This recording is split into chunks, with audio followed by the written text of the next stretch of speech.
Bitcoin Babushka here. Hey guys, my name is Kubera. We're chatting about Doug's video. Oh my goodness, it has been exciting. So here is my response. Let's get into it. Hi Crypto Jedi. What's up everybody? Stay tuned.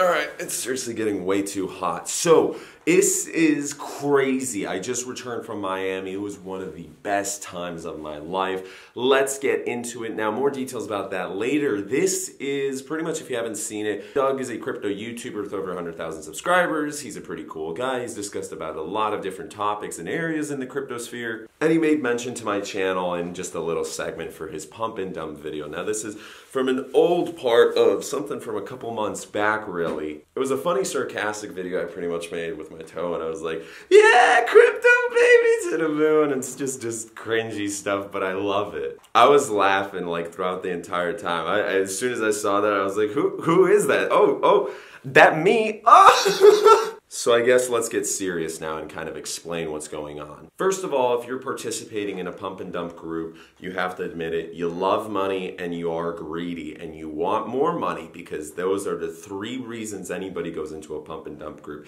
It's not because you expect to lose money. I mean, maybe there are some people like that, and that should be the mindset, but then again, why would you go into a group if you're expecting to lose money? Oh, that's right, you probably shouldn't get into a pump and dump group into the first place. However, there's one really good reason why an investor might want to participate in one. And that is the fact that there is a possibility of gaining 2x, 5x, 10x return on your profit within a couple of minutes, within a couple of hours, days, weeks, whatever you're looking at it. Now gone are the days of Jordan Belfort and pumping stocks, because that is illegal. The SEC would get fully onto that. Now with cryptocurrencies, there isn't any regulation really, so it's kind of like the Wild West. And even if there is some form of regulation in the works right now for America and China and certain other countries, that doesn't affect all countries, and also it doesn't affect all exchanges. So even if it does become illegal, it's not going to happen for a very long time, where if it's in the works, it's not going to come out for the next couple of months, and for the countries that there isn't anything, for the next couple of years, you're pretty much golden. There's going to be less people wanting to participate in pump and dump groups. However, there's going to be different strategies used to gather in people. I made it clear from the very start of my videos that there is a lot of risk involved, at least for the videos that I actually was promoting my own pump and dump stuff, because later there's that whole go big situation. Like, it literally stood for Greedy Offshore Bitcoin Investment Group, and there was links saying throw your money away here, like, duh. Now maybe I should have gave more warnings in past videos. However, at the very beginning of the channel, half my videos were completely sarcastic, as in the scam ICO one. Like, if you would actually try and do that nowadays, you'd get completely screwed. Your reputation is tarnished. If you're a crypto influencer, a YouTuber, blogger, whatever it is, and you're trying to run one of these groups, you're going to get destroyed at the end of it. Because sure, you're going to make some money, you're going to make even a couple $100,000 or $1 million. And actually, let's look at the best case scenario. Let's look at the Bitcoin HYPs, high yield investment programs that are super popular, right? So Laser Online, Control Finance, Hexabot, Chain Group, and of course BitConnect, alongside the 50 other ones that fell over the past couple of months. The top influencers, the top promoters of those programs, Crypto Nick, Trevon, James, Craig, Grant, blah, blah, blah, blah, blah. There's a long list of these guys, right? Either they're now apologizing and trying to gain back some of their reputation, because at least YouTube's giving them a couple $1,000 every single month while everything else just fell and they're out of money, right? So especially if they had a lot of investment into the platform, while others have disappeared, they've disabled their likes, comments, whatever's going on, or they're trying to like figure out a strategy how to get out of this.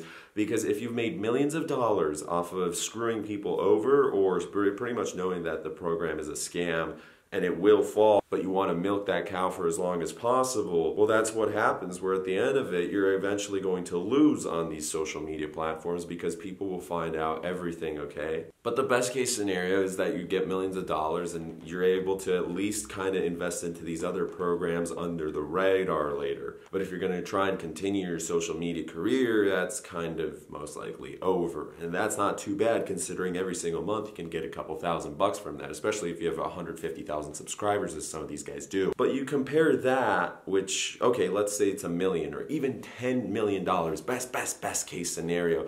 You're investing, but you need to invest in other platforms now that you have to be under the radar. Where if you do a legitimate ICO, you can raise $10 million, you can raise $100 million, and that's only one part of the process, right? So for example, on this video, on Doug's video, Crypto Jedi popped up. Well, what's up, my man? And he was pretty much talking about Travel Block, the ICO that I'm promoting. He's called it out as a scam. Okay, well, that's very interesting. First of all, if you truly believe that, if you're one of those people in the audience, you are invited to the Dallas Bitcoin Super Conference, where we will be one of the 64 speakers up there alongside John McAfee, the mother of Ross Ulbricht, and a bunch of other very interesting people. I think it was Charlie Shrem or Roger Ver, one of those guys. And if not, there was the Draper Foundation, which I think that was the guy who bought from, he bought Ross Ulbricht's Bitcoins. Anyways, interesting story. You can come check out our speech, you can come check out our booth, you can come talk with us. We'll be there, most of the heads of the team, and if we're not, maybe you might see us at the San Francisco conference. Now, we're not going to be speakers there, but we're just going to be around there. Maybe you saw us at Miami conference and you thought that was pretty cool. We're going to be attending and we're going to be sponsoring more conferences in the future. You will see our advertisements on the top platforms such as CoinGecko, CoinDesk, Cointelegraph, CoinMarketCap, all the other exchanges and ICO watch lists, and just there's a whole slew of these, just hundreds and hundreds of these websites, especially Asia, Europe, and North America, so those areas in particular. However, we're trying to lean towards Asia because there's more money there and more investors, of course. You're able to use our platform, which our platform will be demonstrated in Dallas, unlike other ICOs where they have an idea. So a scam ICO would just have an idea, a fake team, there we go, whatever, they collect $1 million, $2 million, and then they're screwed. That's it. They can't go any further, because even if they did want to do something, well, then they're suddenly out of money, because it takes a lot of money to make a good, legitimate ICO. Trust us, because we're investing a couple $100,000 into this project. We're investing heavily with our time, with our money, with our efforts. We're trying to hire many people. We're expanding. And this is an industry where it keeps doubling. If it keeps tripling, then so do the advertising rates, then so do the rates with the influencers. And you're paying in both Bitcoin and fiat currencies, but you're also paying in percentages of the company and your tokens. And at the end of the whole project, it's just millions and millions of dollars going left and right. And you're like, whoa, holy moly, that was fast, because these things last a couple months and they're incredible sucks of money. But that's all depending on what you're going for. If you're trying to reach $50 million or something like that, well, of course, it's always worth it to get a couple $1 million and then a large result like that. But at the end of the day, even if you have $50 million, what is that? That seems like a lot for most people. They'd love to retire, but when I went to the North American Bitcoin Conference, I was chatting with these VCs who had $100 million in their pocket, and they were wanting to become the next billionaires, and I know they will. It's incredibly inspiring and motivating, and you start thinking to yourself, well, do I want to be laying on my deathbed with only $50 million in the bank? You can't really do much with that. Some of these VCs have jets worth more than $50 million, yachts, entire mansions, islands, and maybe a couple of years back, that might have sounded absolutely ludicrous, but suddenly, you know, you had tons of these kids that came out of nowhere, right? They're wearing like these $15,000 backpacks, Lamborghini Aventadors and Huracans and Rolls Royces, and they tell me that they've made from a couple $1,000s millions and millions of dollars, and now they're reinvesting. They're going for 10 million, 20 million. Some of these guys were younger than me. I turned 20 years old yesterday. Woo! But there was 16-year-olds talking with 50-year-old VCs. Age is just a number. It doesn't mean anything, including the fact that most of these older guys, the old money compared to the new money, they have no idea what's going on. Now they're trying to learn, they're definitely interested, but the newer guys pick up on quick concepts and they're like boom, boom, boom, boom, boom. They're efficient at making the money, at killing it. It's all about the experience and what you bring to the table, how much time you're able to get into this. So to those of you who might think I'm a scam and the company that I'm participating and working with is one as well, come free to meet us in person. I'd really actually want to chat with these guys. If you have any concerns, we can address them right then and there. It's just easier to talk and go out for dinner and be like, oh, okay, well, let's chat it out. And if you're afraid to meet me or my company in person, well, it's time that you just close the computer and kind of reevaluate your lifestyle. But I'm going to tell you, I met plenty of people at the Miami conference. It was great. It was fun. You guys should come out. Like, don't worry. It's cool to get out of your house every now and then. Trust me, it definitely is. It's worth it. We have a team with decades of travel experience behind their backs. There's other travel ICOs that have just formed or have been around for a couple months, but they don't have a platform. They have bad marketing. They have a bad team. They don't fully understand what's going on. And for those of you who are as a consumer looking at this and you're like, okay, let's say the top hotel in Poland as an example, it's on my street, Hotel Bristol, right? I was looking at Expedia's rates and they were $50 or $60 more per day than what I was finding on our website. Now, if you're staying there for a week, a couple $100 in savings, plus the fact that if you bundle that up with the flights and maybe you take a cruise ship the week before you get here in the Mediterranean, or you take an Uber or a taxi or car rental, or you want to fly a hot air balloon, if it's a giant package like that, then suddenly you have thousands of dollars in savings. Of course it's worth it, unless you're one of those people that just loves blowing money and you're like, whoa, here, take another $5 grand, Expedia, Travelocity, Kayak, whoever it is, right? Now, with those companies, you do save money, but it's better to eliminate the third parties and go full out. For me, I understand I've made mistakes, but so has every single other crypto YouTubers out there in this space.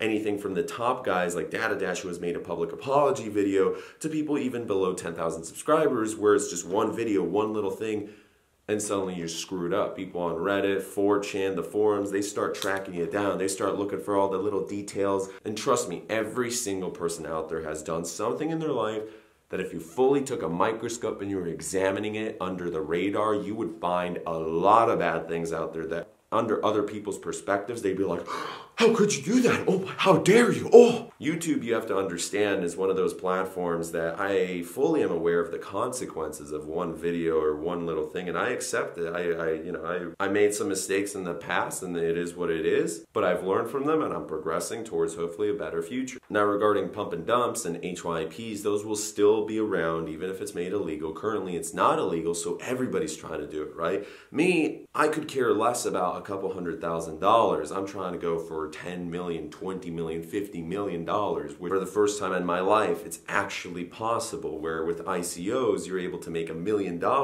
suddenly within a couple months. I mean, you look at ViveHub, you look at Icon, you look at some of these other ones where they could explode this year. I mean, heck, even EOS is in its ICO state. So imagine if you were one of those guys who bought it very early when it was a couple pennies, right? And now it might reach $100. It's like, what is going on here? The more money you make, the easier it becomes to get more and more profit, to make more connections. The more powerful connections you have, the easier it is to form another company.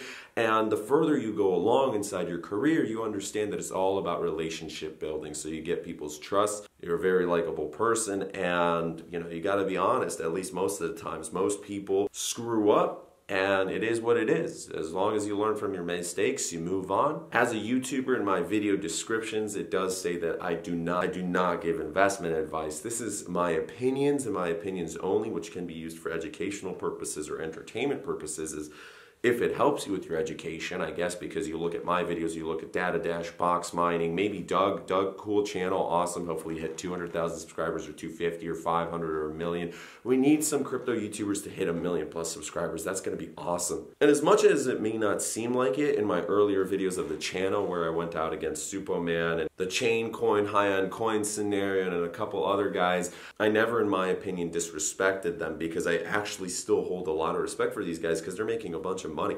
And in my opinion, I mean, that's society's opinions. That's what we're using here, because society looks at it. If you're making a lot of money, it doesn't matter how, as long as it's not like illegal, if it's gray area or whatever. Some people doesn't like it because it's controversial. Like, it doesn't matter how. If you're making a lot of money, you're successful, and that's how the world just works, okay? It doesn't matter whether you have a degree or not. If you can't afford to pay the bills, obviously it's going to hurt you. And if you're able to afford, paying for 1,000 other people's bills, and you're able to donate even a little bit, it doesn't matter. I'd rather be rich where I donate 1% every year, and that 1% is worth more than 1,000 other people's 20, 50% annual contributions. Now, I've spent a lot of money this year, but I'm still making more money than I spend. I'm still constantly reinvesting. And also on top of that, like, I don't talk about it on camera, but I have donated to certain charities. It's a good time to be alive. Whether you want to join the movement and be happy or make some money, cool. I'm not telling you guys to invest in me or my projects. I'm just saying look into them, and that's it. If you like it, you like it. If you don't, cool. If somebody out there hates me, that's fine. We can meet together, hopefully have a coffee and chat about it. And if you still hate me after that, whatever, it's not my business. You can't get everybody to love you. There's some people that think with Go Big, Greedy Offshore Bitcoin Investment Group, that I made a bunch of money, like $15,000. There's that rumor. I mean, Crypto Jedi, bro, if you want to actually meet in real life, I can go through my bank accounts, I can go through all my statements, I'll show you everything. I don't care, whatever. I can't show it online because I don't want to be like the other YouTubers that got like $100,000 stolen. Duh, I can't trust people. I mean, I've already tried to be hacked, and I see you guys. I know who you are, at least some of you. Naughty, naughty, don't do that. No, seriously, like if you're trying to hack people, that really sucks because you're able to make money a whole lot differently, in better ways. At least with pump and dump groups, most of these guys fully understand what they're getting themselves into. Even if it's unconsciously, they have had some thought that goes like, oh, okay, well, I wonder how other people make profit off of this. Well, other people must lose, so there should be a chance that I could lose my money as well. If you go into pump and dump groups, HYPs, ICOs, whatever it is, and you are aware that you could lose your money if you don't do the proper research and if you don't know how to do it. And even if all goes right, you could still lose your money because some unexpected circumstance happens, then you go into it a little bit different. If you have 100K right now and you invest a K here, a K here, a K here, a K here, 90% of them fail, but 10% do 10x, 50x, 100x returns, it doesn't matter because every single month, hopefully every single year, you're gaining more, you're growing. The more money you have, the better it's going to be. Anyways, that is my response. I don't know if that's a suitable one, but yeah, if I have any haters out there, it was really cool meeting some of you guys who loved me in Miami. It was a little bit weird in the club with girls who like, how do I explain this? This is going to be my video on Avi, pretty much the official North American Bitcoin conference party, which was sponsored by the Dash team. Dash, one of the largest altcoins out there with billions and billions of dollars, was in a club full of girls that liked, how do I say it? The girls who like poles. That's it. So anyways, my name is Kubera. If you enjoyed this video, please leave a like, comment, subscribe, and share. Be safe, have some fun, and dream big. See ya. I literally leaned down for this Bitcoin conference pin, and look, my shirt's ripped. This little guy, oh man.